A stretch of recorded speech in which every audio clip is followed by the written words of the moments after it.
Welcome back for another video. Yesterday was the biggest launch in FPL's history. So the previous record was 728,000 signups, and at the time of recording, about 1 million now. The next video in the pre-season series is going to be players to avoid. These are players that, in my opinion, should be left out of our initial drafts. I mean, some of them are just initially and wait and see how they get on, but some of these should never see the light of day in an FPL draft. I've partnered up with the excellent Fantasy Football Scout for the 4th year in a row now. They've got some unbelievable FPL tools to play around with, including lots of new ones. You've got up-to-date there, award-winning articles, pre-season guide and tons more. I can't recommend them enough as a member. I've been a member for about 8 years now myself, so for years before I even started this channel. Use the link at the top of the description to get you 47% off. I actually want to start with one player that I initially had planned to include as an avoid, but I think jury's still out on this pick. It's Jarrod Bowen. He's such a quality player, and annoyingly he's been reclassified as a forward in FPL, which means basically 1 less point per goal, no clean sheet points anymore. So we can expect him to score fewer points, and he has gone up to 8 million as well, so he's had a price rise. It's a great Game Week 1 fixture as well though, Sunderland away. And in fairness, he does offer that pivot to another forward, 8 million and under. There's quite a few for 7.5 mil if he doesn't work out. So yeah, that's some initial thoughts on Bowen. Getting into the avoids then. Now, as a rule of thumb, I wouldn't touch any Man City attackers besides Haaland before Game Week 1. Even new signing Cherki, who's obviously a really exciting player. Pep's always been so untrustworthy when it comes to rotation. Like, we even had players bag a hat-trick and bench the next match before. So yeah, like Savinho, Foden, Doku, etc. all avoids. There will be times where we strongly look at these guys, and they are fine like when they're in form if you're willing to accept that potential rotation. But before the season even starts, it's even hard to get a read on Pep's lineups and his tactics. So yeah, go for Haaland if you want a City attacker, or just avoid the attack entirely in my opinion. And Mbumo's a Man United player now. Now, only Salah got more points last season than Mbumo, and he's only 8 million. He's in 18% of teams as well, so I think he might even be the most owned in this video. There's 3 reasons that I'm avoiding him initially. Now, number 1, he was on penalties at Brentford. He took 5 and he scored all 5. Bruno is going to likely be on penalties at Man United, so that's one less thing.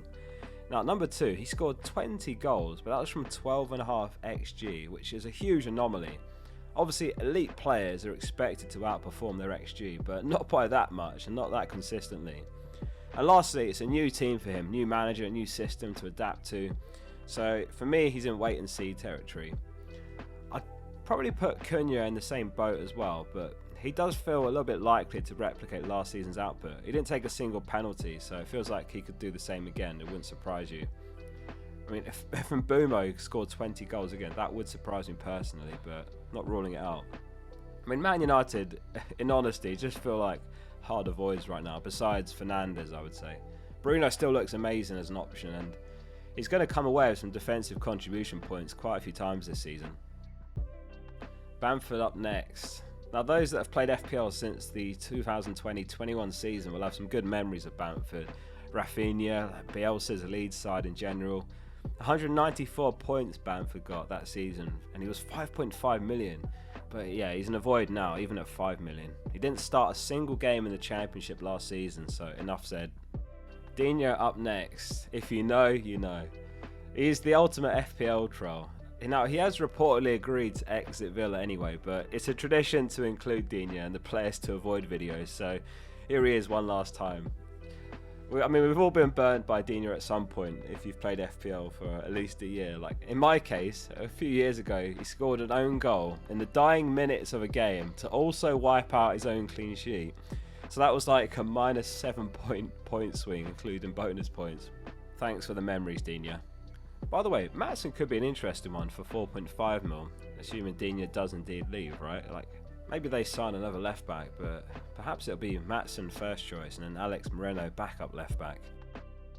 In a similar vein, Reece James. Obviously incredible when he's fit, but sadly it always feels like an injury could be around the corner with James. And even when he was fully fit last season, they were still managing him carefully. 5.5 was a crazy price. Avoid him. Although he's 0.5 million more, Cucurella I think is the far better pick, and he's really going under the radar. He's got a good habit of roaming all the way forward into the box, latching on the end of some crosses unmarked. I could also see him scooping up quite a lot of extra contribution points this season, as he's a really solid defender as well.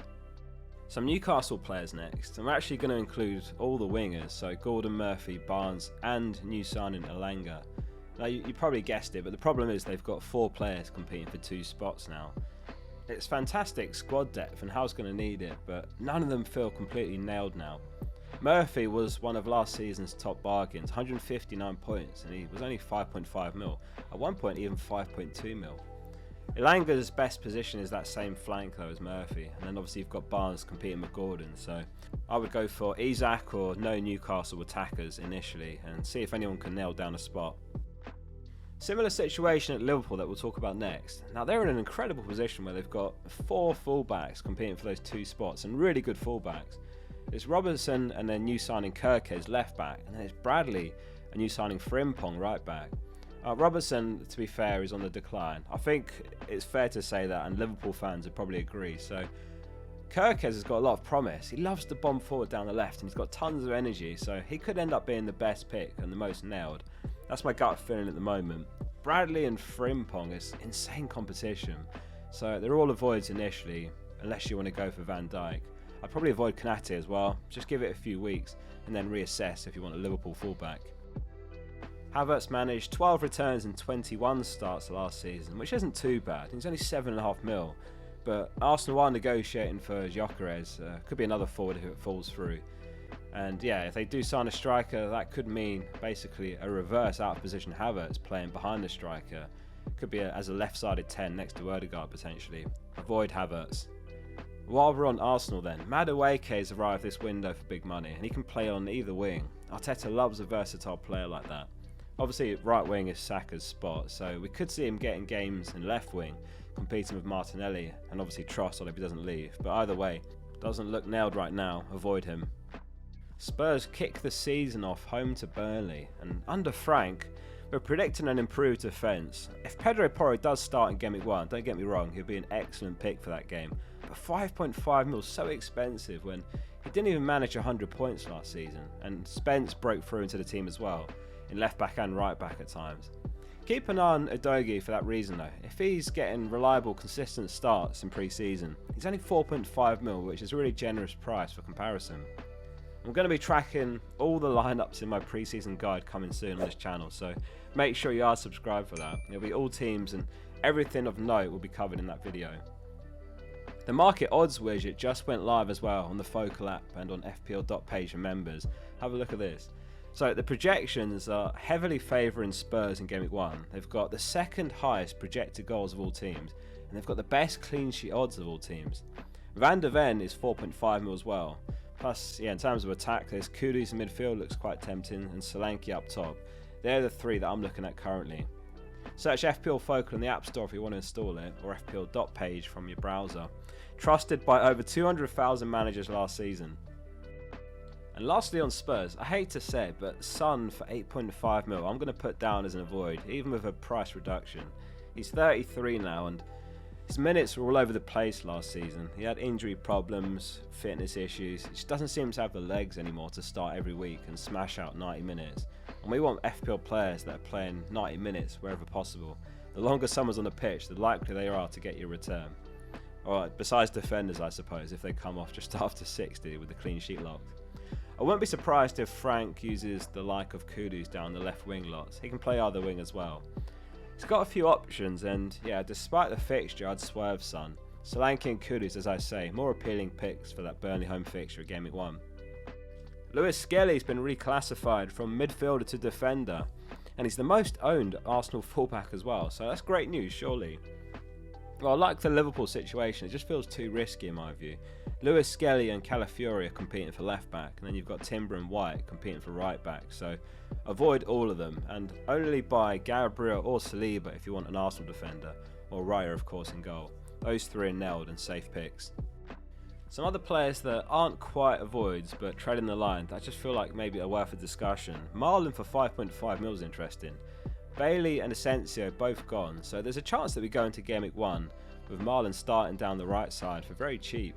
Going to be monitoring his pre-season minutes and form to see if that looks likely, but yeah, right now it feels like a risky pick. Villa have lost both of their pre-season games so far, so that's not a great start either. Watkins hasn't featured in either, to be fair, and it has been rotated 11s. If you want a Forest defender, then Milenkovic scored the most points for them, and he did fare best in terms of defensive contributions, so he's got to be a better pick than Murillo, you'd think. Though you could argue they're both avoids, and you could save 0.5 million if you go for Aina or Nico Williams.